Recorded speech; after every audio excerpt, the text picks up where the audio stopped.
Well, the overarching point of government ethics is that a public servant is there to serve the interests of the public and not his or her personal interests. That's hard because people are people and they do have personal interests. So the overarching focus is how do we draw that line. Specific areas, partly because they matter and partly because there is a lot of law or regulation of these areas, are things like gifts to public servants, financial transactions between public servants and outsiders. Our principles of government ethics address a number of issues, including the financial interest that a government official or the government official's family might have in a particular company or a project, while that government official may be on, for example, a zoning board approving that project. Our principles also govern and address the situation where officials are moving in and out of the government. So they have just come from a company and then they go into the government and they participate in matters that have an effect on that company. And then they leave the government and then they represent back to the government, trying to influence, trying to lobby the government on behalf of a private company right after they leave the government.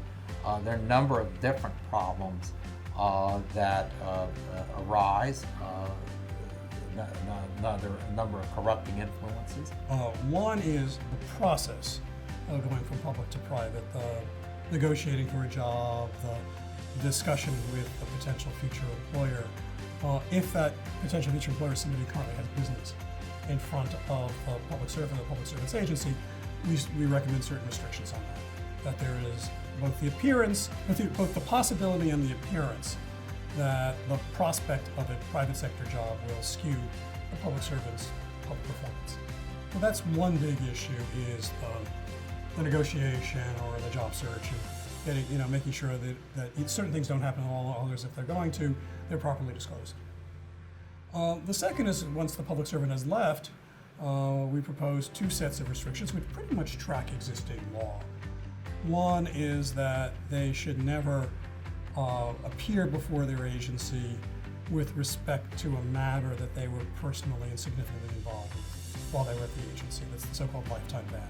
If you've worked on something in a real way, you shouldn't be able to work on it. You shouldn't be able to represent a client or a private interest with respect to that thing. In some sense, you know too much. The appearance of switching sides is very strong.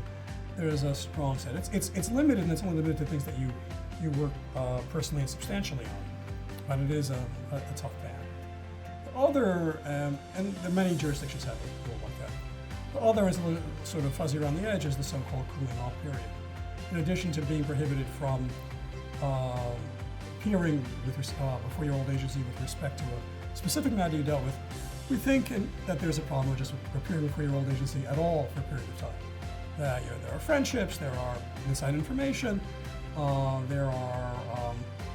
they may hold you in particularly high regard, maybe somewhat more deferential, and we think that that's a problem too, but it's a different kind of problem, and it's one that is likely to decline as the amount of time elapses between the time you public servant was in government and now and afterwards.